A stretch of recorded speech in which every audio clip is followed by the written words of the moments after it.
Hello dear students, welcome to the Gateway Classes. My name is Gulshan Kumar और मैं आपको पढ़ा रहा हूं इंजीनियरिंग मैथमेटिक्स। इंजीनियरिंग मैथमेटिक्स में हमारी यूनिट चल रही है सीक्वेंस एंड सीरीज, और सीक्वेंस एंड सीरीज में आज मैं स्टार्ट करूंगा फोरियर सीरीज। तो फोरियर सीरीज का आज हमारा लेक्चर नंबर 1 है। और फोरियर सीरीज जैसे कि मैं आपको पहले भी बता चुका हूं, बहुत ज्यादा इंपॉर्टेंट है एग्जामिनेशन पॉइंट ऑफ व्यू से। तो फोरियर सीरीज का आज हमारा फर्स्ट लेक्चर है, जिसमें मैं आपको कुछ इंपॉर्टेंट फॉर्मूले और इंपॉर्टेंट कॉन्सेप्ट बताऊंगा, जिससे आप फोरियर सीरीज जो आपको फोरियर सीरीज को समझने में भी हेल्प करेंगे और फोरियर सीरीज की प्रॉब्लम को सॉल्व करने में भी बहुत ज्यादा आपको हेल्प करेंगे। तो चलिए स्टार्ट करते हैं आज का लेक्चर। तो देखिए, सबसे पहले अगर हम बात करें फोरियर सीरीज में, तो फोरियर सीरीज में सबसे पहले जो हम टॉपिक पढ़ेंगे वो हम पढ़ेंगे पीरियोडिक फंक्शन, है ना। बहुत इंपॉर्टेंट है पीरियोडिक फंक्शन। क्यों इंपॉर्टेंट है?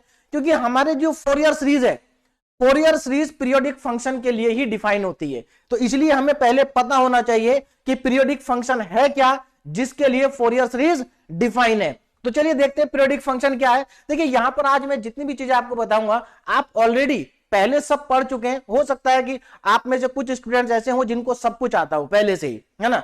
और कुछ स्टूडेंट ऐसे होंगे जो भूल चुके होंगे। तो कोई प्रॉब्लम नहीं है, जिनको आता है या नहीं आता है सबका रिवीजन हो जाएगा। इंपॉर्टेंट कॉन्सेप्ट्स हैं, ध्यान दीजिए इधर। देखिए, सबसे पहले पीरियोडिक फंक्शन। पीरियोडिक फंक्शन क्या होता है? पीरियोडिक फंक्शन एक ऐसा फंक्शन है जो अपने आप को रिपीट करता है एक फिक्स पीरियड के बाद, ठीक है ना। जो अपने आप को क्या करता है? रिपीट करता है एक फिक्स पीरियड के बाद, उसको हम कहते हैं periodic function. A function F x which repeat itself after a fix period T is called periodic function of period T. तो यहां पर जो हमारे पास फंक्शन है एफ एक्स, ये क्या कर रहा है? ये टी पीरियड के बाद अपने आप को रिपीट कर रहा है, तो इसलिए क्या हो गया? पीरियोडिक फंक्शन हो गया। कोई भी फंक्शन जो अपने आप को रिपीट करता है उसको हम पीरियोडिक फंक्शन कहते हैं।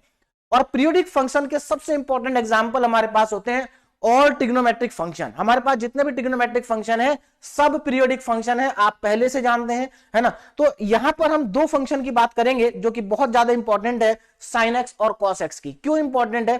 क्योंकि हमारी जो फोरियर सीरीज होती है ना, वो फोरियर सीरीज साइन और कॉस के टर्म्स में ही हम एक्सपेंड करते हैं।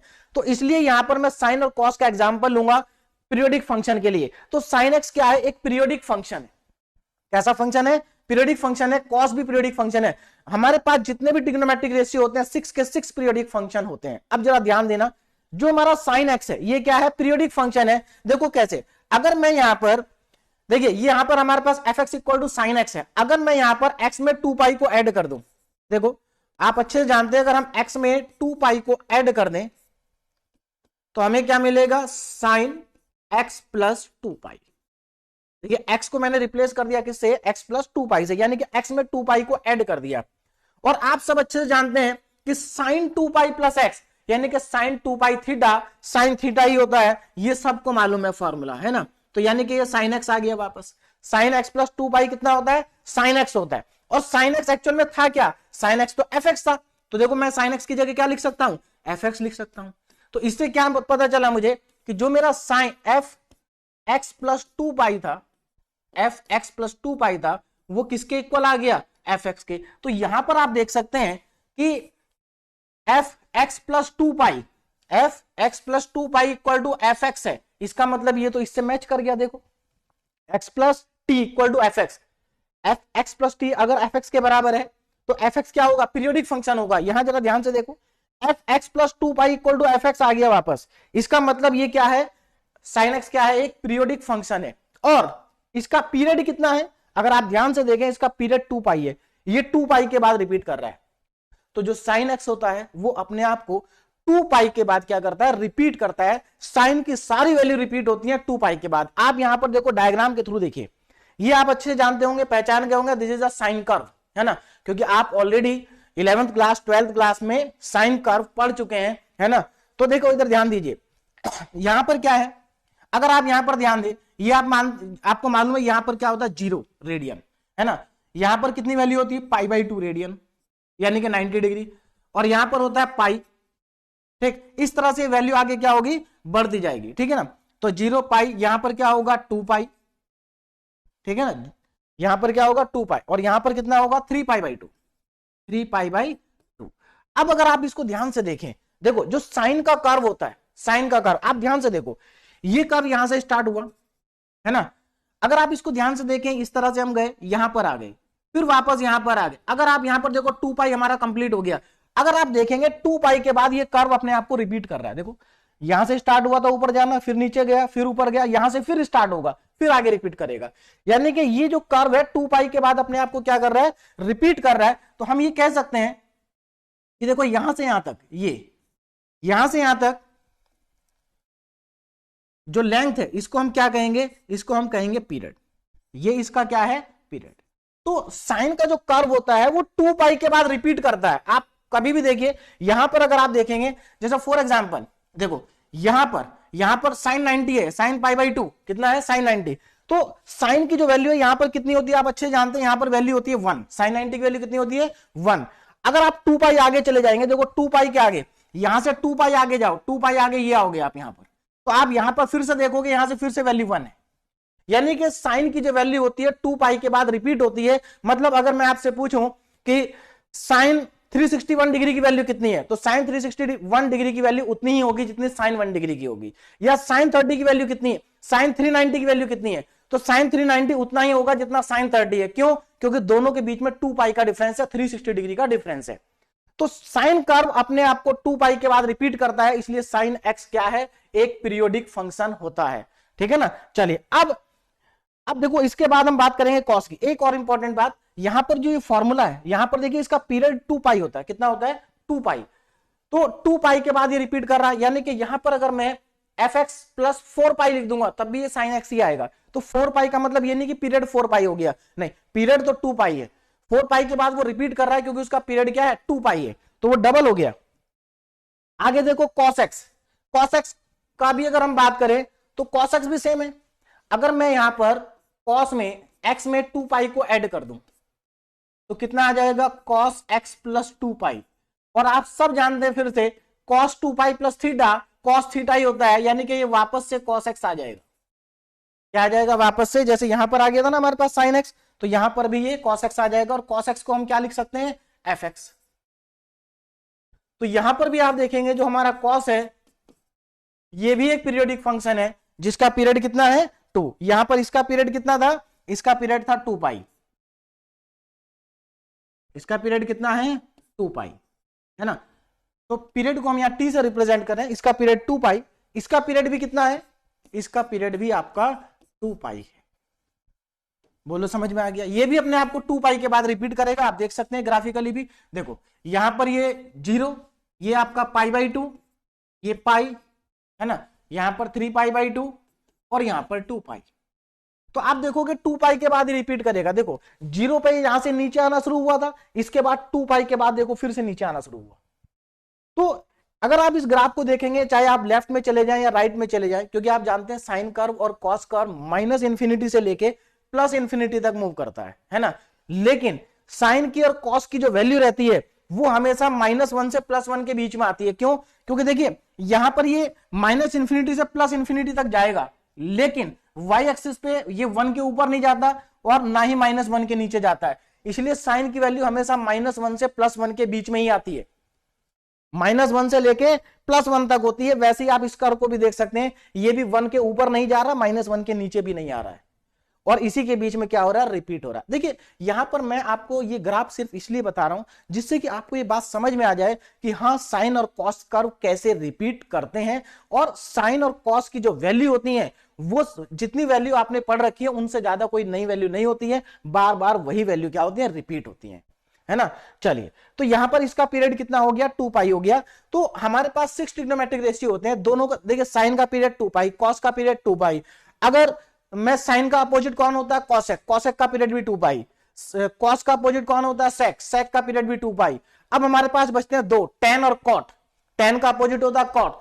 टेन और कॉट का जो पीरियड होता है वो पाई होता है। मैं अभी उसको नहीं बता रहा हूं यहां पर, लेकिन आपको मालूम होना चाहिए कि टेन और कॉट का पीरियड कितना होता है, पाई होता है। टेन और कॉट अपने आप को पाई के बाद रिपीट करते हैं। ठीक, चलिए अच्छा अब ये तो बात हुई। यहां पर एक और इंपॉर्टेंट नोट देखिए, साइन एनएक्स और cos n x are periodic function. और इनका देखिए यहां पर जो मैंने 2 पाई का पीरियड बताया आपको, ये साइन एक्स और कॉस एक्स का बताया, यानी कि साइन थीटा और कॉस थीटा का बताया।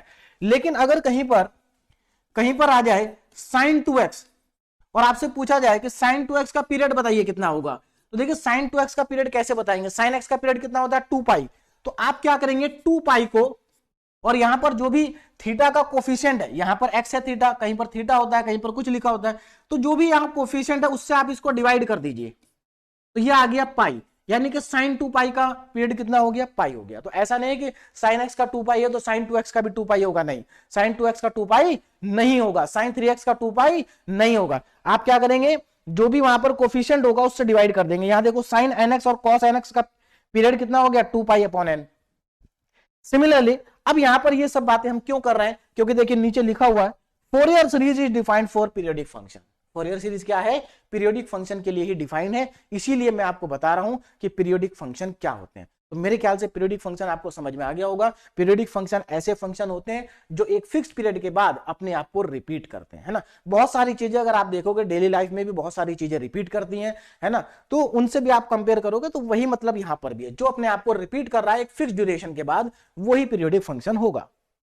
चलिए अब यहां पर आगे देखिए कुछ इंपॉर्टेंट आइडेंटिटीज, कुछ इंपॉर्टेंट ट्रिग्नोमेट्री के फॉर्मूले हैं, जरा ध्यान दीजिए क्या क्या है ना। देखिए ट्रिग्नोमेट्री के बहुत सारे फॉर्मूले हैं, ठीक, आपको सभी आने चाहिए क्योंकि सभी कहीं ना कहीं यूज हो जाते हैं, लेकिन जो यहां पर ज्यादा यूज होंगे मैं उनकी अभी फिलहाल बात बता रहा हूं। देखो ये फॉर्मूले हमारे पास है, क्योंकि इनको क्या होता है स्टूडेंट कई बार भूल जाता है, क्योंकि ये बहुत ज्यादा यूज नहीं होते, है ना, बहुत ज्यादा यूज नहीं होते, तो ध्यान दीजिए यहां पर लेकिन यूज होंगे। क्या है, sine minus theta equal to minus sine theta होता है। देखो इसको याद करना बहुत ही आसान है, इसमें केवल कॉस और सेक को छोड़ के, देखो यहां पर कॉस माइनस थीटा क्या है, cos minus theta plus cos theta, और कॉस का उल्टा होता है सेक, सेक माइनस थीटा भी क्या है, सेक थीटा है। बात समझ में आ रही है, cos minus theta cos theta और sec minus theta sec theta, मतलब ये माइनस होने, इनमें अगर थीटा को हम माइनस रख दें तो इनकी वैल्यू प्लस ही आती है, बाकी सब माइनस है। देखो साइन भी माइनस है, टेन माइनस है, कॉट माइनस है, कॉसेक माइनस है। हम फिलहाल यहां पर जो ज्यादातर हमारा यूज होगा ना वो इन दोनों का ही होगा, साइन का और कॉस का, तो आप इनको ध्यान में रखें। Sine minus theta equal to minus sine theta और cos minus theta equal to minus sorry plus cos theta, बाकी सब भी याद होने चाहिए। और देखो ये बहुत आसान चीज भी है, माइनस थीटा कौन से क्वाड्रेंट में आता है, फोर्थ क्वाड्रेंट में, और फोर्थ क्वाड्रेंट में सेक और कॉसेक क्या होते हैं, पॉजिटिव होते हैं, इसीलिए सेक और कॉस और सेक का फॉर्मूला पॉजिटिव है। देखो कॉस और सेक का फॉर्मूला क्या है, पॉजिटिव है, क्यों, क्योंकि माइनस थीटा एंगल हम कहां लेते हैं, फोर्थ क्वाड्रेंट में, ठीक है ना, और फोर्थ क्वाड्रेंट में कॉस और सेक पॉजिटिव होते हैं, बाकी सब निगेटिव होते हैं। चलिए कोई बात नहीं, इन दोनों को याद रखेंगे। अब आगे देखें, an important property of definite integral. Definite integral की मैं आपको सारी प्रॉपर्टी, जो मैंने लेक्चर वीडियो बनाया था जिसमें मैंने फॉर्मूले, है ना, इंपॉर्टेंट फॉर्मूलों का वीडियो बनाया था, वहां पर मैंने आपको डेफिनेट इंटीग्रल की सारी प्रॉपर्टी बताई थी, है ना, क्योंकि सभी प्रॉपर्टी इंपॉर्टेंट है, कहीं ना कहीं यूज होती हैं, लेकिन इस पर्टिकुलर टॉपिक में जो सबसे ज्यादा प्रॉपर्टी यूज होने वाली है वो ये प्रॉपर्टी है ना, बहुत इंपॉर्टेंट प्रॉपर्टी है, बहुत सारे क्वेश्चन इस प्रॉपर्टी को अप्लाई करेंगे। क्या प्रॉपर्टी है जरा ध्यान दीजिए, देखिए यहां पर प्रॉपर्टी क्या है कि लिमिट जो है वो माइनस ए से ए है, माइनस ए से ए, यानी कि लोअर लिमिट और अपर लिमिट दोनों सेम ही है, बस साइन का डिफरेंस है, नीचे माइनस है ऊपर प्लस है। F x d x is equal to, अब जरा ध्यान देना, यहां पर जो ये एफ एक्स लिखा है, यहां पर जो ये एफ एक्स लिखा है, अगर ये एफ एक्स क्या है, इवन फंक्शन है, कैसा फंक्शन है, इवन, तो क्या होगा, ये लिमिट माइनस ए से ए थी ना, इसको हम 0 से ए कर देंगे और 2 से कर देंगे मल्टीप्लाई, कब, अगर ये एफ एक्स क्या है, इवन फंक्शन है, ध्यान रखना इवन है तो डबल हो जाएगा और लिमिट 0 से ए हो जाएगी, और अगर ये फंक्शन ऑड है तो इसकी वैल्यू आएगी 0। तो देखो अगर ऑड, अगर आपको मान लीजिए अगर आपको ऑड और इवन चेक करना आता है, तो अगर आपको ऑड और इवन चेक करना आता है तो आपके लिए कितना आसान हो जाएगा, मान लीजिए आपने फंक्शन को चेक करा और वो फंक्शन आपका ऑड निकल गया, तो आपको इंटीग्रेशन करना नहीं, सीधे 0 लिख देना है ना, और अगर वो इवन हुआ तब भी आपका इंटीग्रेशन आसान हो जाएगा पहले के कंपैरिजन में। अब यहां पर बात आती है कि इवन फंक्शन और ऑड फंक्शन, है ना, मैक्सिमम स्टूडेंट जानते होंगे कि इवन फंक्शन ऑड फंक्शन किसको कहते हैं और कैसे चेक करते हैं कि गिवन फंक्शन इवन है या ऑड है। तो मैं सब यहां पर भी आपको बताऊंगा कि इवन फंक्शन ऑड फंक्शन क्या होते हैं, उनको कैसे चेक करते हैं कि इवन है या ऑड है। तो चलिए अब इसके बाद इन्हीं की बात करते हैं कि कौन सा फंक्शन इवन है और कौन सा फंक्शन ऑड है। Now even and odd function, even and odd function, अब जरा यहां पर ध्यान देंगे, बहुत आसान है इवन फंक्शन और ऑड फंक्शन को आइडेंटिफाई करना, ठीक है ना। कुछ बच्चे क्या करते हैं, इवन नंबर और ऑड नंबर से कंपैरिजन करते हैं, तो वहां पर कई बार गलती हो जाती है, इसलिए वहां से कंपैरिजन ना करें और यहां पर जरा ध्यान से समझे क्या होता है इवन फंक्शन और ऑड फंक्शन। देखिए सबसे पहले even function, a function is said to be even किसी भी फंक्शन को हम इवन कब कहते हैं? अगर ये कंडीशन सेटिस्फाई हो जाए, अगर ये कंडीशन फुलफिल हो जाए। देखिए आपको क्या करना है, कोई भी फंक्शन आपको दिया और आपको ये चेक करना है कि वो फंक्शन इवन है या ऑड है, तो उसका सबसे आसान तरीका यही है कि आप क्या करें, उस फंक्शन के अंदर अगर वेरिएबल x है तो x को माइनस एक्स से रिप्लेस कर दीजिए। x की जगह क्या पुट कर दीजिए? Minus x. और x की जगह पर माइनस एक्स पुट करने के बाद फंक्शन की वैल्यू वापस वही आ जाती है जो पहले थी, मतलब उस पर कोई फर्क नहीं पड़ता है। इसका मतलब वो इवन फंक्शन है ना। अगर f फंक्शन में x की जगह माइनस एक्स रख दें और वापस वो fx के बराबर आ जाए तो इसका मतलब वो फंक्शन क्या है? इवन है। इसके लिए मैंने नीचे 3 एग्जांपल लिखे इवन फंक्शन के। अब मैं यहां पर आपको दिखाता हूं कि ये तीनों इवन क्यों है। देखिए cos x इवन फंक्शन है। कैसा फंक्शन है? इवन फंक्शन है। ध्यान दीजिए क्यों है इवन फंक्शन, क्योंकि यहां पर अगर मैं इस पर्टिकुलर केस में अगर मैं x के प्लेस पर क्या रख दूं? Minus x. देखिए अगर मैं यहां पर x के प्लेस पर रख दूं माइनस एक्स तो क्या होगा? f of minus x is equal to cos of minus x, यही तो होगा। x को रिप्लेस कर दिया माइनस एक्स से।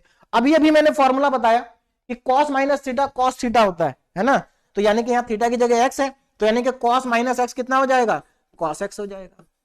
और cos x क्या था? fx था। तो cos x की जगह क्या रख देंगे? fx रख देंगे। तो आप जरा ध्यान से देखें तो यहां पर क्या आ गया? f of minus x equal to fx। और ये किसकी कंडीशन है? यही तो हमारी इवन फंक्शन की कंडीशन है। यानी कि cos x कैसा फंक्शन हो गया? इवन फंक्शन हो गया। cos क्या है? इवन फंक्शन है। तो हमारे पास 6 ट्रिग्नोमेट्रिक रेशियो होते हैं, उनमें से 6 में से 2 जो ट्रिग्नोमेट्रिक रेशियो है हमारे, या 2 जो ट्रिग्नोमेट्रिक फंक्शन है वो हमारे इवन फंक्शन है। कौन कौन से? एक तो cos इवन फंक्शन है और एक sec इवन फंक्शन है, क्योंकि यहां पर माइनस थीटा रखने पे प्लस थीटा आ जाता है। और ठीक है ना। चलिए तो 6 में से 2 क्या है? इवन है। तो cos हमारा कैसा फंक्शन है? इवन फंक्शन है। अब चलते हैं आगे। fx equal to x square.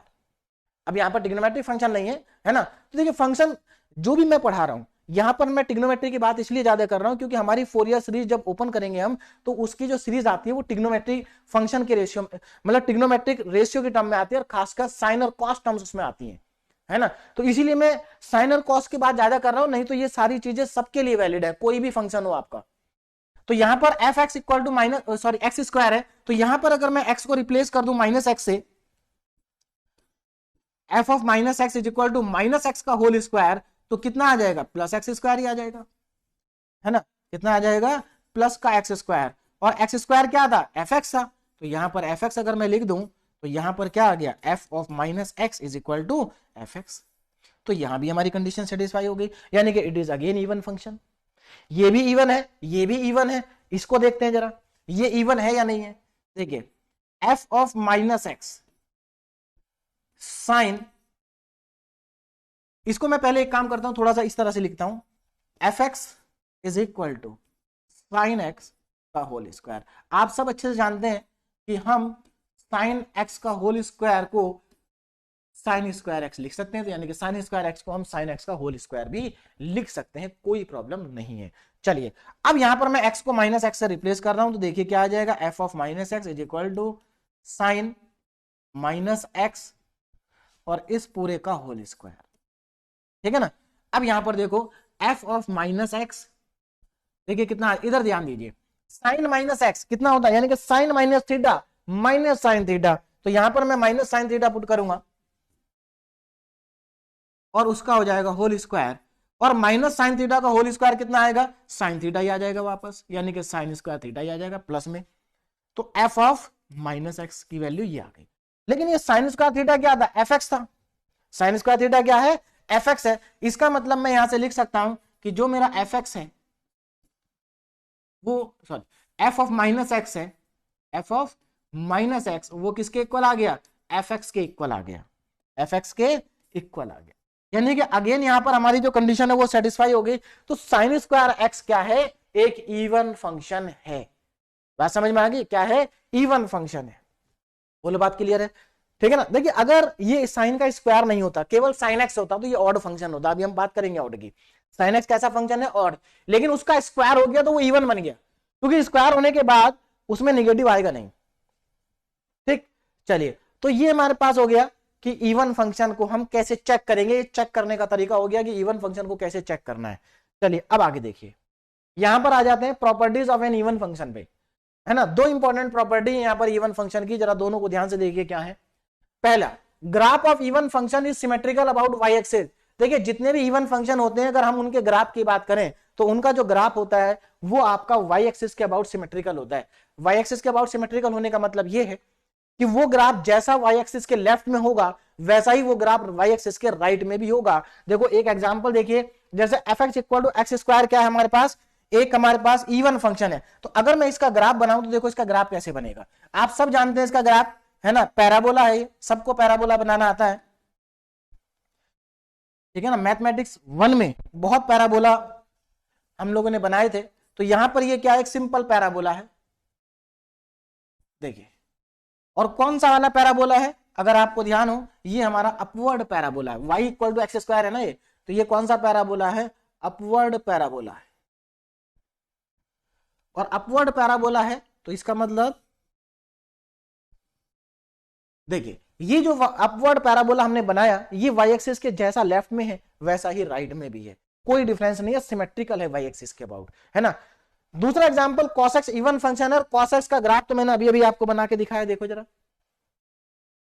ये रहा cos x का ग्राफ। आप देखो ये वाई एक्सिस है और ये ग्राफ जैसा y के राइट में है वैसा ही y के लेफ्ट में भी, आप देख सकते हैं। यहां पर देखो इसके अगर आप राइट में जा रहे हो तो ऊपर से नीचे जा रहे हो, ऐसे लेफ्ट में जा रहे हो तब भी ऊपर से नीचे जा रहे हो, यानी कि जैसा राइट में है वैसा ही लेफ्ट में है। इसका मतलब ये कैसा ग्राफ है, ये आपका इवन फंक्शन का ग्राफ है, यानी कि cos x क्या है, इवन फंक्शन है।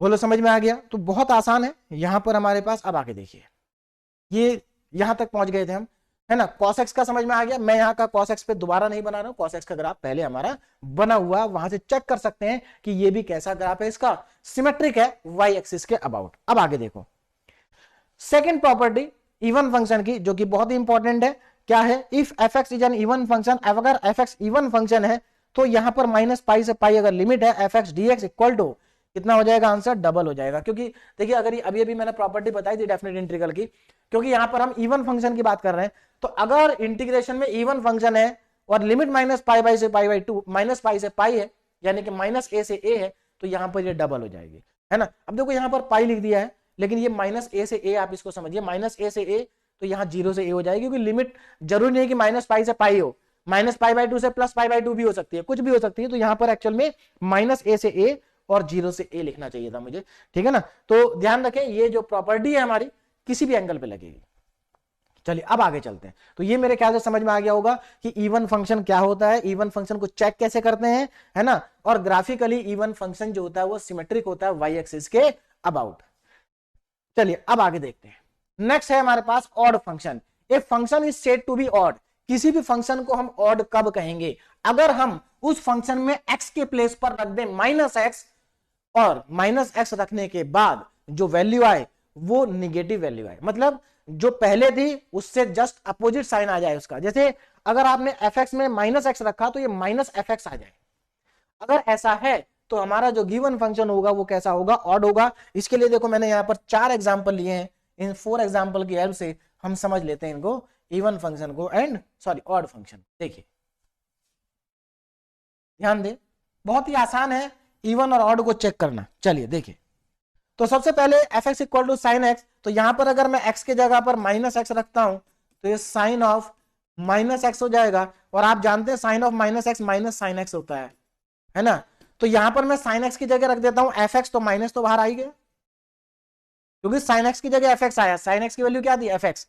तो यहां पर एफ ऑफ माइनस एक्स हमारे पास कितना आ गया, ये आ गया हमारे पास माइनस ऑफ एफ एक्स। देखो कितना आसान है। तो यहां से हमें पता चल गया कि sine x is an odd function. कैसा फंक्शन है, ऑड है। यहां पर आ जाओ, देखो अच्छा एक चीज ध्यान देना, साइन एक्स ऑड है और अभी अभी हमने यहां पर प्रूव किया कि साइन स्क्वायर एक्स क्या है, इवन है ना, साइन स्क्वायर इवन है। अच्छा मैंने यहां पर थीटा लिख दिया है, तो थीटा ऊपर क्योंकि एक्स दिया है तो यहां पर भी आप आई एक्स को ही रखिए। चलिए देखिए, तो यहां पर हमारे पास क्या था, sine minus x minus sine x का होल स्क्वायर, और ये आ गया आपके पास साइन स्क्वायर एक्स, तो वापस वही है। चलिए अब आगे देखिए, हाँ, तो यहां पर साइन क्यूब है, यहां पर देखते हैं जरा, f of minus x is equal to, अब इसको मैं पहले f x is equal to sine x का होल क्यूब लिख देता हूं, थोड़ा आसान रहेगा समझने में, है ना। चलिए, अब ये हमने लिखा x की जगह लिखा माइनस एक्स, तो यहां पर भी मैं x की जगह पर लिखूंगा माइनस एक्स और इसकी पावर 3, है ना। अब यहां पर देखो कितना आ गया, f of minus x is equal to sine minus x minus sine x, तो माइनस साइन एक्स की होल पावर 3, यानी कि माइनस की पावर 3 है। और आप जानते हैं कि अगर किसी भी निगेटिव नंबर की पावर अगर इवन होती है तो उसकी प्लस में वैल्यू आती है, और अगर ऑड होती है तो उसकी वैल्यू माइनस में आती है, यानी कि यहां पर ये वैल्यू माइनस आने वाली है, माइनस साइन क्यूब एक्स, इसका मतलब माइनस में F x, sine cube x कितना है, एफ एक्स है। तो हमारे पास एफ ऑफ माइनस एक्स की वैल्यू आ गई, एफ ऑफ माइनस एक्स की वैल्यू आ गई हमारे पास माइनस एफ एक्स, कितनी आ गई, माइनस एफ एक्स आ गई। तो ये मेरे ख्याल से आपको पॉइंट समझ में आ गया होगा कि ये कैसा फंक्शन है, ये भी हमारे पास एक ऑड फंक्शन है। क्लियर है, कैसा फंक्शन है, ऑड फंक्शन है। यहां पर आ जाते हैं, f x equal to x, तो बहुत ही आसान है। यहां पर तो सिंपली आप क्या करेंगे, एक्स के प्लेस पर जैसे ही आप माइनस एक्स रखेंगे तो ये भी माइनस एक्स आ जाएगा, है ना, यानी कि एफ ऑफ माइनस एक्स, और यहां पर एक्स की जगह क्या रख देंगे, एफ एक्स, तो देखो आ गया माइनस का एफ एक्स, कितना आ गया, माइनस का एफ एक्स। बहुत ज्यादा सिंपल है, आपको ज्यादा कुछ इसमें करना नहीं है, बहुत आसानी से आपको पता चल जाएगा कि आपका गिवन फंक्शन इवन है या ऑड है। इधर आ जाइए, एक्स क्यूब है, यहां पर अब आपको एक्स की जगह माइनस एक्स रखेंगे तो ये माइनस एक्स का होल क्यूब हो जाएगा, और आप अच्छे से जानते हैं कि नेगेटिव नंबर की पावर ऑड है तो नेगेटिव ही आएगा, है ना। तो यहां से हमें क्या मिल गया, f of minus x is equal to minus of f x, क्योंकि एक्स क्यूब की जगह हमने एफ एक्स रख दिया, तो यहां पर इजिली हमारे पास ये चीज प्रूफ हो गई। तो आपने देखा यहां पर चारों एग्जांपल में हमने प्रूफ कर दिया कि चारों के चारों क्या हैं, चारों ही एग्जांपल में f of minus x equal to minus f x है। इसका मतलब ये चारों के चारों कैसे फंक्शन है, ऑड फंक्शन है, ठीक है ना। तो ऑड फंक्शन को कैसे चेक करना आपको समझ में आ गया होगा। अब यहां पर ऑड फंक्शन की प्रॉपर्टी देख लेते हैं, फिर से पहले की जैसी दो प्रॉपर्टी है, the graph of f x of an odd function is symmetrical about origin. देखिए, ऑड फंक्शन का जो ग्राफ होता है वो ओरिजिन के अबाउट सिमेट्रिकल होता है। इसमें कई बार स्टूडेंट कंफ्यूजन में आ जाते हैं, वो सोचते हैं कि अगर इवन फंक्शन y के अबाउट सिमेट्रिक है तो ऑड फंक्शन x के अबाउट सिमेट्रिक होगा, तो लेकिन एक्चुअल में आपको क्या है कि वो ओरिजिन के अबाउट सिमेट्रिक है। किसके अबाउट सिमेट्रिक है, ओरिजिन के अबाउट सिमेट्रिक है। इस चीज का आप फिलहाल ध्यान रखेंगे। तो the graph of f x of an odd function is symmetrical about origin and in opposite quadrant में है। देखिए यहां पर दो एग्जांपल हैं, एक पहला एग्जांपल बहुत सिंपल सा है, f x equal to x, इसका अगर हम ग्राफ देखें, इसका ग्राफ सबको बनाना आता है ना। सिंपल क्या बनती है, straight line. F x y equal to x तो है, तो वाई इक्वल टू एक्स का ग्राफ कैसे बनता है, देखिए जरा, वाई इक्वल टू एक्स का ग्राफ, चलिए देखिए, वाई इक्वल टू एक्स का ग्राफ सब जानते हैं कि स्ट्रेट लाइन आएगी, किस तरह से, इस तरह से।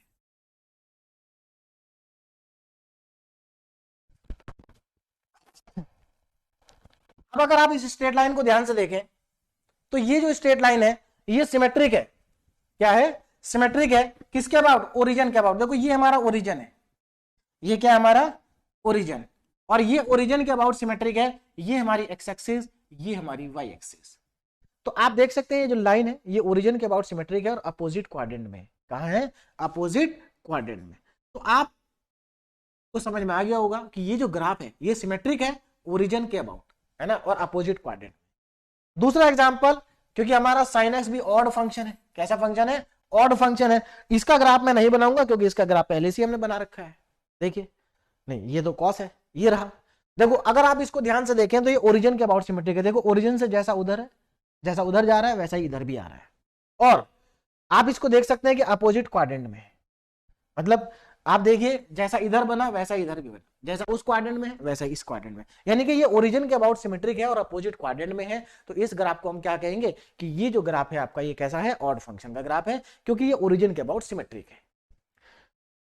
ठीक, तो अब आपको ऑड इवन का जो कॉन्सेप्ट है वो क्लियर हो गया होगा। चेक कैसे करना है, ग्राफिकली ऑड फंक्शन कैसे रिप्रेजेंट करते हैं, ग्राफिकली इवन फंक्शन को कैसे रिप्रेजेंट करते हैं। अब यहां पर देखिए if f x is an odd function then, तो देखिए अगर एफ एक्स ऑड फंक्शन होगा तो अगर लिमिट आपकी माइनस पाई से पाई है यानी कि माइनस ए से ए है, तो एफ एक्स डी एक्स की वैल्यू क्या होगी, 0 होगी। यानी कि ये प्रॉपर्टी बहुत इंपॉर्टेंट है जो मैं आपको पहले ही बता चुका हूं कि अगर यहां पर लिखा हुआ फंक्शन ऑड है तो इंटीग्रल की वैल्यू 0 होगी अगर यहां पर लिमिट माइनस ए से ए है।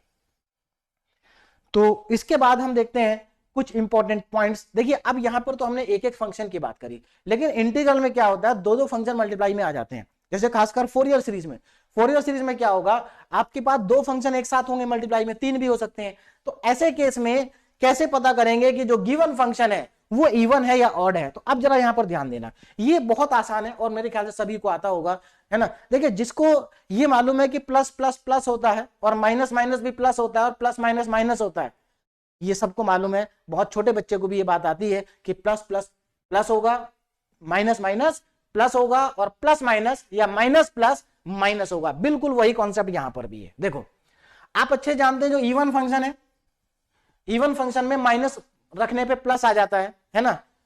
तो ये दोनों इवन है, यानी कि ये भी प्लस ये भी प्लस। आप इवन फंक्शन क्या, इवन फंक्शन को आप ऐसा समझ सकते हैं वो प्लस का काम कर रहा है। तो देखो ये भी even function into even function, यानी कि प्लस प्लस, तो प्लस प्लस आप जानते हैं प्लस ही आता है। तो यानी कि क्योंकि इवन फंक्शन एक तरह से पॉजिटिव आप उसको समझ सकते हैं, क्योंकि उसमें आप माइनस एक्स रखने पे आपको प्लस एक्स मिलता है ना। तो देखो ये even function equal to even function multiply अगर आप करें, यानी कि plus into plus equal to में प्लस। यहां पर देखो अगर दोनों ऑड है, ऑड का मतलब क्या है कि एक्स की जगह अगर आप माइनस एक्स रखेंगे तो आपको माइनस में मिलेगा, यानी कि नेगेटिव। तो देखो negative negative positive, odd function into odd function equal to even function. Even function मतलब आप ऐसा समझिए कि इवन फंक्शन क्या है, पॉजिटिव, और ऑड फंक्शन क्या है, नेगेटिव है। मतलब समझने के लिए ऐसा समझ सकते हैं, है ना। चलिए अब odd function into odd function even function होगा। अब बात आती है कि अगर एक इवन है और एक ऑड है तो सीधी सी बात है प्लस माइनस माइनस होगा, तो इधर ऑड ही आएगा, है ना। यहां पर ऑड मतलब माइनस प्लस तो फिर से माइनस आएगा। तो इस चीज का आप ध्यान रखेंगे, वो बहुत आसान है, ये मुझे लग रहा है सभी को कोई ऐसी प्रॉब्लम इसमें नहीं आएगी, है ना, क्योंकि हमारे पास इंटीग्रेशन में दो दो फंक्शन मल्टीप्लाई में आएंगे। तो आपको चेक करने से अच्छा अगर आपको, जैसे मान लीजिए फॉर एग्जांपल एक्स आ गया और साइन एक्स आ गया, आपको मालूम है एक्स भी ऑड फंक्शन है, साइन एक्स भी ऑड फंक्शन है। अब दोनों का मल्टीप्लीकेशन है, तो दोनों का मल्टीप्लीकेशन क्या होगा, इवन फंक्शन होगा, यानी कि एक्स साइन एक्स। जरा ध्यान दीजिए, अगर मैं आपसे पूछूं एक्स साइन एक्स इवन है कि ऑड है, तो ये इवन होगा। कैसा होगा फंक्शन, ये ओवरऑल फंक्शन इवन होगा। बात समझ में आ रही, क्या होगा, ओवरऑल इवन। अगर मैं यहां पर x into cos x multiply कर दूं तो यहां पर एक क्या है, एक यहां पर ऑड है और एक यहां पर इवन है, तो ये ऑड आएगा। क्या आएगा, ऑड आएगा। बोलो बात क्लियर है ना। तो इस तरह से आप चेक करके देख सकते हैं, बहुत आसानी से आपको पता चल जाएगा कि गिवन फंक्शन इवन है या ऑड है, और ये सब हमें फोरियर सीरीज में बहुत ज्यादा हेल्प करेंगे। अब चलते हैं हम आगे, next integration by parts. Integration by parts देखिए मैं यहां पर स्पेशली क्यों बता रहा हूं, क्योंकि फोरियर सीरीज में इंटीग्रेशन बाय पार्ट्स का बहुत ज्यादा यूज होगा। देखिए अगर हम बात करें फोरियर सीरीज की, फोरियर सीरीज बहुत आसान है, बस आपको बेसिक इंटीग्रेशन करना आना चाहिए। इंटीग्रेशन भी बहुत डिफिकल्ट यहां पर नहीं है, लेकिन आपको अगर इंटीग्रेशन करना आता है तो ये मान के चलिए कि फोरियर सीरीज आपको बहुत ज्यादा आसान लगने वाली है ना। तो देखिए इंटीग्रेशन बाय पार्ट्स यहां पर मैं बता रहा हूं क्योंकि इसका यूज ज्यादा है। देखिए क्या होता है इंटीग्रेशन बाय पार्ट्स, आप सब जानते हैं कि अगर हमारे पास दो फंक्शन मल्टीप्लाई में दे रखे हों और हमें उनका इंटीग्रेशन करना है, दो फंक्शन मल्टीप्लाई में है और दोनों फंक्शन किसके हैं, एक्स के हैं, और हमें इनको मल्टीप्लाई करना है, तो कैसे, सॉरी इनका हमें इंटीग्रेशन करना है, तो कैसे करेंगे। देखिए इंटीग्रेशन करने का क्या तरीका होता है, इसमें पहला फंक्शन u है और दूसरा फंक्शन v है। पहला फंक्शन क्या है, u, ये पहला और ये दूसरा, फर्स्ट और सेकंड। फर्स्ट और सेकंड कैसे डिसाइड करते हैं आइलेट में, ये आपको मालूम होगा। फर्स्ट और सेकंड को डिसाइड करते हैं आइलेट मेथड से। इंटीग्रेशन बाय पार्ट में पहला फंक्शन कौन सा होगा और दूसरा कौन सा होगा, ये हम डिसाइड करेंगे आइलेट मेथड से। तो देखिए फर्स्ट फंक्शन, ये सेकंड फंक्शन। अब हमने जब डिसाइड कर लिया कि फर्स्ट कौन सा है और सेकंड कौन सा है, तो अब उसके बाद क्या करना होता है, first function as it is और दूसरे फंक्शन का इंटीग्रेशन माइनस फर्स्ट का, देखिए माइनस इंटीग्रल, अब यहां पर फर्स्ट का डिफरेंशिएशन और दूसरे वाले का फिर से इंटीग्रेशन। दूसरे वाले का क्या होगा, इंटीग्रेशन। तो फर्स्ट का डिफरेंशिएशन, दूसरे का इंटीग्रेशन, और इसके बाद इस ओवरऑल का फिर से इंटीग्रेशन। ये हमारा होता है इंटीग्रेशन बाय पार्ट्स का फॉर्मूला। बोलो बात क्लियर है सबको? लेकिन इसको आप देखिए, आप सभी क्वेश्चन, जितने भी क्वेश्चन आप फोरियर सीरीज से करेंगे जहां पर इंटीग्रेशन बाय पार्ट्स लगेगा, आप वहां पर इसको अप्लाई कर सकते हैं, आपको कोई प्रॉब्लम नहीं, आंसर बिल्कुल करेक्ट आएगा। लेकिन इसको क्या होता है, कई बार क्या होता है, जैसे हमारे पास यहां पर फॉर एग्जांपल इस तरह से लिखा है x³ इंटू ई की पावर x, है ना। तो आप जानते हैं अच्छी तरीके से, जब आप इसमें इंटीग्रेशन बाय पार्ट्स लगाएंगे तो आपको इसमें इंटीग्रेशन बाय पार्ट 3 बार लगाना पड़ेगा। क्यों? क्योंकि एक बार तो x³, जब आप x³ देखिए, पहली बार जब आप इंटीग्रेशन बाय पार्ट्स करेंगे तो इस दूसरे वाले इंटीग्रल में x² ई की पावर x आ जाएगा, फिर एक बार और करेंगे तो 2x ई की पावर x आ जाएगा, फिर एक बार और करेंगे तब जाके ई की x खत्म होगा। तो आप जब तक इसमें इंटीग्रेशन बाय पार्ट्स लगाएंगे जब तक इसमें x खत्म नहीं हो जाता।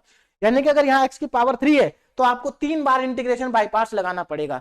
तो इसके लिए हमारे पास एक और भी मेथड है ना, मतलब इंटीग्रेशन बाय पार्ट्स का ही एक शॉर्टकट मेथड है। देखिए क्या होगा, ध्यान दीजिए जरा। तो अगर आप शॉर्टकट मेथड का यूज करेंगे तो आपको थोड़ा सा कैलकुलेशन आसान पड़ेगी, थोड़ा सा आपका स्टेप बच जाएंगे, क्वेश्चन थोड़ा सा आसान हो जाएगा। देखिए क्या है, ध्यान दीजिए, पहले भी हालांकि मैं आपको बता चुका हूं ये मेथड शॉर्टकट मेथड है ना। और ऐसा नहीं है कि शॉर्टकट मेथड है तो आप इसको अप्लाई नहीं कर सकते, कर सकते हैं डेफिनेटली, कोई प्रॉब्लम इसमें नहीं है। देखिए क्या है, ध्यान दीजिए, इससे क्या फायदा होगा, एक ही लाइन में आपका आंसर आ जाएगा। मतलब एक ही लाइन में जो 3 बार आप इंटीग्रेशन बाय पार्ट्स लगा रहे थे वो जरूरत नहीं पड़ेगी, एक ही बार आप बाय पार्ट्स लगाएंगे और आपका काम हो जाएगा। देखिए जैसे हमारे पास 2 फंक्शन है मल्टीप्लाई में, ये तो हमने डिसाइड कर लिया कि पहला कौन सा है और दूसरा कौन सा है, बाय आइलेट मेथड। अब देखो करना क्या, पहला u और दूसरा v, इसमें आप क्या करेंगे, ध्यान दीजिए, पहला फंक्शन ऐसे ही लिखेंगे और दूसरे फंक्शन का करेंगे इंटीग्रेशन। मैं यहां पर जो v1 लिख रहा हूं, v1 का मतलब मेरा यहां इंटीग्रेशन से, यानी कि v का एक बार इंटीग्रेशन हो चुका है, ठीक है ना।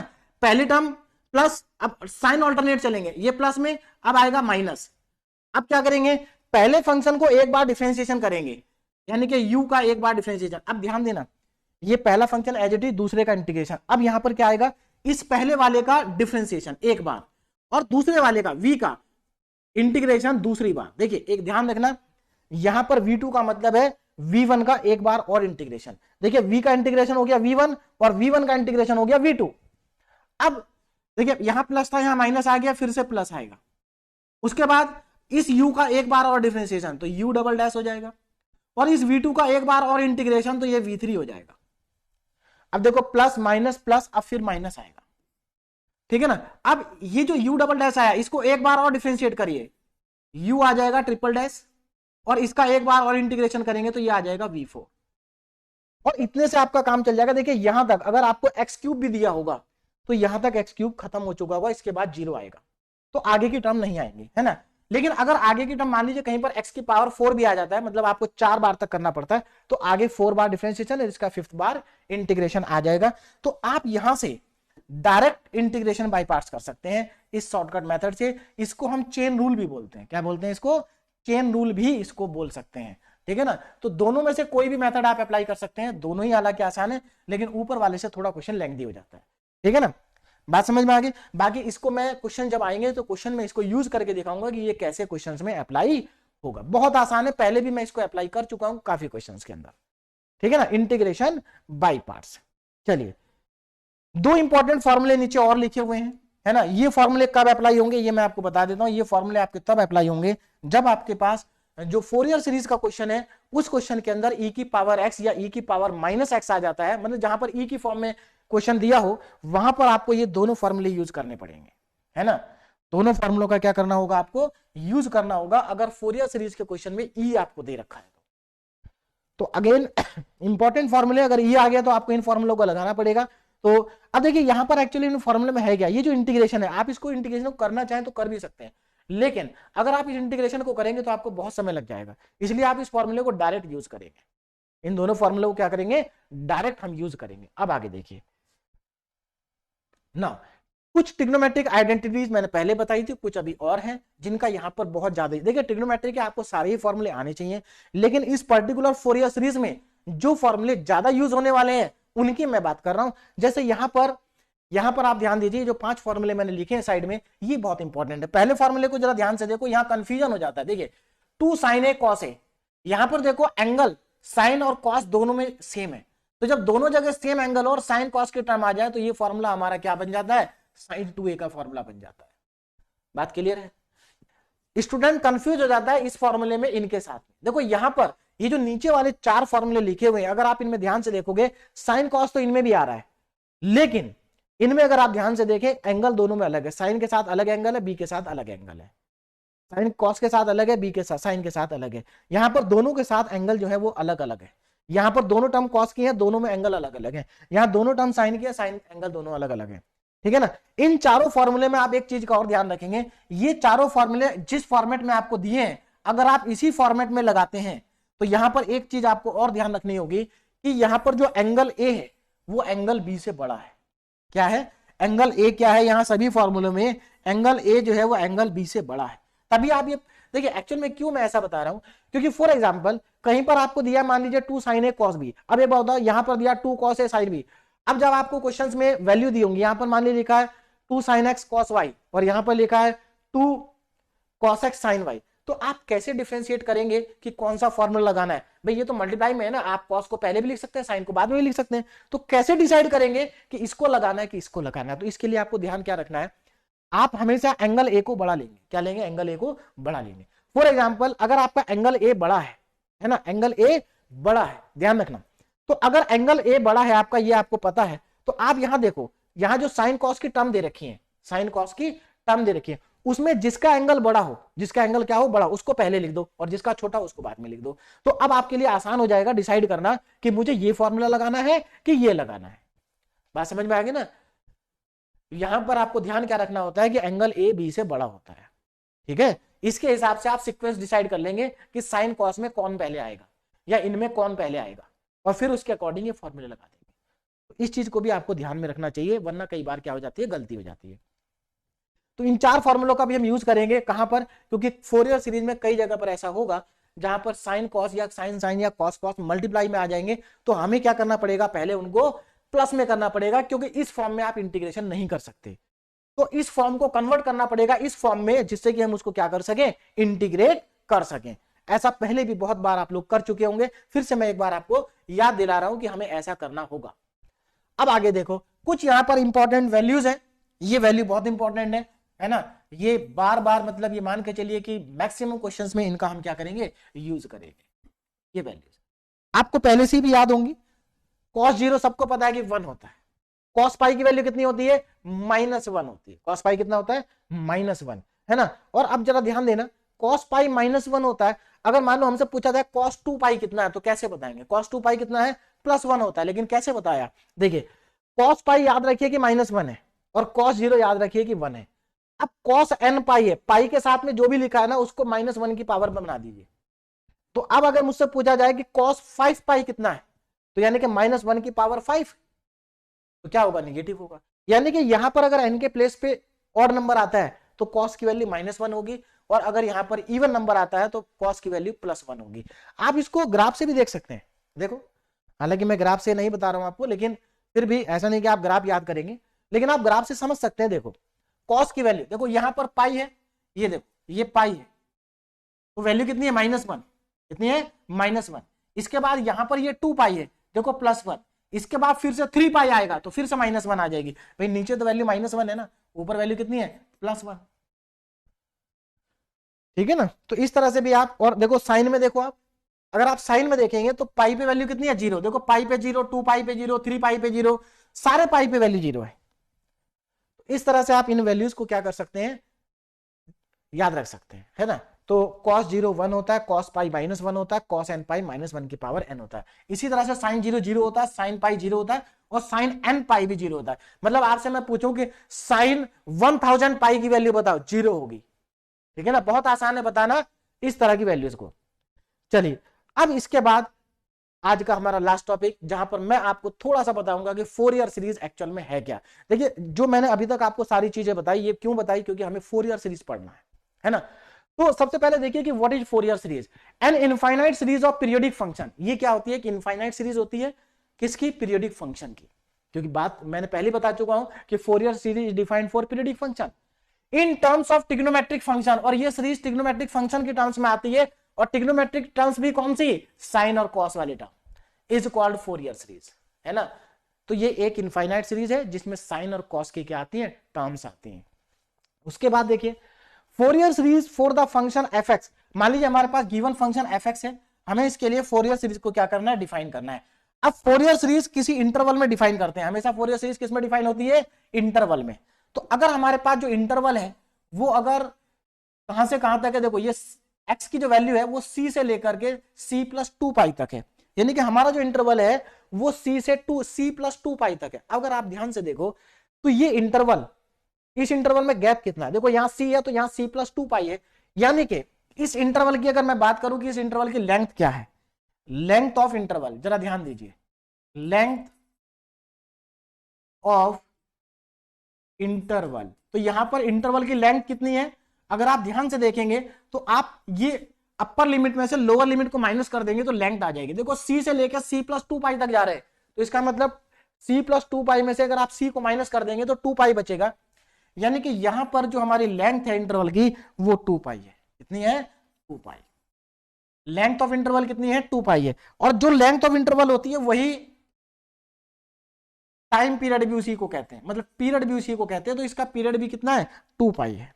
कितना पीरियड है इसका, तो यहां पर लेंथ ऑफ इंटरवल 2 पाई है। तो अब जरा ध्यान देना, अगर कहीं पर भी किसी फंक्शन की लेंथ ऑफ इंटरवल 2 पाई है, यानी कि वहां पर अगर इंटरवल आपको 2 पाई दे रखा है, ध्यान रखना, अगर इंटरवल 2 पाई दे रखा है, 2 पाई अगर दे रखा है तो फोरियर सीरीज का जो फॉर्मूला होगा वो ये होगा।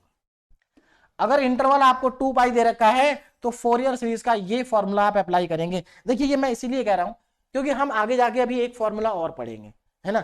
हमें एक्चुअल में फोरियर सीरीज के 2 फॉर्मूले पढ़ने हैं, एक 2 पाई इंटरवल के लिए और दूसरा 2L इंटरवल के लिए।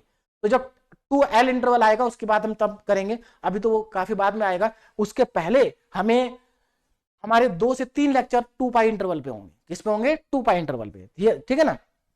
चलिए, तो यहां पर ध्यान आपको क्या रखना है कि अगर गिवन इंटरवल 2 पाई है, अगर गिवन इंटरवल की लेंथ 2 पाई है, बात समझ में आ रही है ना, अगर 2 पाई है तो आप फोरियर सीरीज का ये वाला फॉर्मूला लगाएंगे। क्या है ये फॉर्मूला, जरा ध्यान से देखो, f x equal to a naught upon two, a naught upon two, a naught क्या है, कांस्टेंट है, plus summation a n cos n x. अब यहां पर जो एन की वैल्यू है, ध्यान दीजिएगा, यहां पर एन की वैल्यू हमारे पास, एन की वैल्यू पे जरा ध्यान दें, यहां पर एन जो वेरी करेगा वो 1 से लेकर के इनफाइनाइट तक वेरी करेगा। मैं आपको पहले बता, ऊपर लिख चुके हैं हम, इनफाइनाइट सीरीज है। यहां पर भी जो एन है वो 1 से लेकर के इनफाइनाइट तक वेरी करेगा, है ना। ए एन अगेन कांस्टेंट है, cos n x, b n sine n x. तो इस सीरीज को आप याद कर लीजिए क्योंकि अगले 3 लेक्चर में, अगले 3-4 लेक्चर में हम इसी फॉर्मूले के ऊपर बेस्ड क्वेश्चन करने वाले हैं, ठीक है ना। यही हमारा फोरियर सीरीज का फॉर्मूला है, इसका प्रूफ हमें नहीं करना है, हमें सीधे इस फॉर्मूले को यूज करना है, ठीक है ना, और क्वेश्चंस को क्या करना है, सॉल्व करना है। देखो सारे क्वेश्चन फोरियर सीरीज के बहुत आसान है, आपको करना क्या है, ये फॉर्मूला अप्लाई करना है। इस फॉर्मूले के अंदर 3 कांस्टेंट आ रहे हैं, ए नॉट, ए एन और बी एन, जिनके फॉर्मूले आपको नीचे दिए गए हैं। देखो नीचे 3 फॉर्मूले आपको दिए गए हैं, इनको अगर आप ध्यान से देखेंगे, देखिए पहला ए नॉट का फॉर्मूला 1 अपॉन पाई सी से लेके सी प्लस 2 पाई तक, सी से लेके c plus 2 pi f x d x. दूसरा formula a n 1 upon pi, देखिए लिमिट तो सेम ही है, f x cos n x, यहां पर केवल एफ एक्स है, यहां पर एफ एक्स के साथ कॉस एन एक्स आ गया। देखो ध्यान देना जरा, ये ए नॉट निकाल रहे हैं हम, तो ए नॉट में केवल एफ एक्स डी एक्स आ रहा है। जब हम ए एन निकाल रहे हैं तो ए एन के साथ क्या लिखा है, कॉस एन एक्स, तो ए एन के फॉर्मूले में भी एफ एक्स के साथ कॉस एन एक्स आ रहा है। तो आप आसानी से याद रख सकते हैं, अगर आपको ये याद है तो इनको याद करना बहुत ज्यादा आसान आपके लिए हो जाएगा। फिर बी एन, और हमें करना क्या होता है, हमें इन तीनों की वैल्यू, पहले ये फॉर्मूला लगाएंगे, फिर इस फॉर्मूले के लिए तीनों वैल्यू निकालेंगे और तीनों वैल्यू को उठा के इसमें पुट कर देंगे, हमारा आंसर आ जाएगा। यानी कि ये तीनों फॉर्मूले हमें अप्लाई करने हैं सभी क्वेश्चंस में, और इन तीनों फॉर्मूलों को अप्लाई करके, और तीनों फॉर्मूले में अगर आप देखें, तीनों में आपको इंटीग्रेशन करना है, यहां भी इंटीग्रेशन करना है, यहां भी इंटीग्रेशन करना है, और यहां भी इंटीग्रेशन करना है। तो यानी कि कुल मिला के फोरियर सीरीज में कुछ नहीं करना है, सिर्फ और सिर्फ इंटीग्रेशन करना है ना। तो ये तीनों को कैलकुलेट करेंगे और इस फॉर्मूले में पुट कर देंगे और हमारा आंसर आ जाएगा, ठीक है ना। अबव फॉर्मूले आर आल्सो कॉल्ड आइलर्स फॉर्मूले, इन तीनों फॉर्मूलों को आइलर्स फॉर्मूले कहा जाता है ना। और ये जो ए नॉट, ए एन और बी एन है, ये क्या है, ये जो तीनों के तीनों constant are called Fourier coefficient, इनको हम फोरियर कोफिशिएंट कहते हैं। अब जरा ध्यान देना, जो हमारा फोरियर सीरीज का नेक्स्ट लेक्चर हमारा आएगा, उस लेक्चर में हम क्या पढ़ेंगे, है ना। देखिए नेक्स्ट लेक्चर में हम पढ़ेंगे problem based on the interval 0 to 2π। मतलब हम ऐसे क्वेश्चन सॉल्व करेंगे जिसमें इंटरवल क्या दिया हो आपको, 0 से 2π वाला इंटरवल दिया हो, 0 से 2π का इंटरवल। देखो अब अगर इंटरवल आपका 0 से 2π होगा तो 0 से 2π मतलब इसकी लेंथ कितनी हो गई, 2π होगी। लेंथ कैसे निकालते हैं इंटरवल की, अपर वाले में से, अपर वाले इंटरवल, ये जो अपर लिमिट है अपर में से लोअर माइनस कर दो, 2π माइनस 0, 2π आएगा, यानी कि ये फॉर्मूला वैलिड है। तो जहां पर भी इंटरवल की लेंथ 2π आती है वहां पर यही फॉर्मूला क्या होगा, वैलिड होगा। बात समझ में आ रही है। अब यहां पर देखो चेंजेस क्या आएंगे, इस फॉर्मूले में तो कोई चेंज आएगा नहीं, यहां चेंजेस आएंगे। देखिए यहां पर 0, इसका मतलब सी की वैल्यू कितनी दे रखी है, 0 दे रखी है, सी की वैल्यू कितनी है 0, और सी की वैल्यू 0 हो गई तो इंटरवल कहां से कहां तक हो गया, एक्स की वैल्यू 0 से 2π हो गई। तो आप जरा ध्यान देना, सी 0 है, सी 0 है तो ये जो फॉर्मूला हमारा हो जाएगा 0 से 2π हो जाएगा, ये भी 0 से 2π, ये भी 0 से 2π, बाकी कोई और चेंज नहीं, है ना। 0 से 2π, 0 से 2π, बाकी कोई और चेंज नहीं। तो नेक्स्ट लेक्चर हमारा 0 से 2π इंटरवल के ऊपर बेस्ड होगा। उसके बाद उसके अगला जो लेक्चर आएगा उसमें हम पढ़ेंगे इंटरवल -π से π। अगर आप इंटरवल -π से π लेते हैं तो इसकी लेंथ भी 2π है। क्यों, क्योंकि आप अपर लिमिट, यानी कि अगर आप पाई में से माइनस कर दोगे, पाई में से अगर आप माइनस कर दोगे -π को, तो ये 2π ही आ जाएगा, यानी कि यहां पर भी इंटरवल 2π ही होगा। ये हमारा फोरियर सीरीज का थर्ड लेक्चर होगा। तो सेकंड लेक्चर में मैं 0 से 2π वाले सारे क्वेश्चन आपको कराऊंगा। उसके बाद जो हमारा थर्ड लेक्चर आएगा उसमें -π से π वाले क्वेश्चंस मैं आपको कराऊंगा, ठीक है ना। चलिए तो अब नेक्स्ट लेक्चर में हम क्वेश्चन सॉल्व करेंगे। मैंने आपको बता दिया क्या चेंजेस आएंगे इन फॉर्मूलों में, है ना। अब जो हमारा नेक्स्ट लेक्चर है उसमें मैं आपको क्वेश्चंस कराऊंगा। एक बार जो मैंने चीजें सारी बताई हैं इनको एक बार रिवाइज कर लीजिए। रिवाइज करने के बाद जब आप इनको रिवाइज कर लेंगे तो नेक्स्ट लेक्चर आपको बहुत अच्छे से समझ में आने वाला है और बहुत ही आसान है। बस हमें क्या करना, इंटीग्रेशन करना। क्वेश्चंस थोड़े लेंथी होंगे, क्यों होंगे, क्योंकि आपको 3-3 बार इंटीग्रेशन करना है। देखो इसको निकालने के लिए इंटीग्रेशन करेंगे, इसको निकालने के लिए इंटीग्रेशन करेंगे और इसको निकालने के लिए भी इंटीग्रेशन करेंगे। तो बस इंटीग्रेशन 3 बार करना है, बाकी बहुत ही आसान होगा फोरियर सीरीज, ठीक है ना। तो एक बार आप इसको रिवाइज करें, फिर हम नेक्स्ट लेक्चर में क्वेश्चन सॉल्व करेंगे। Okay, thank you so much.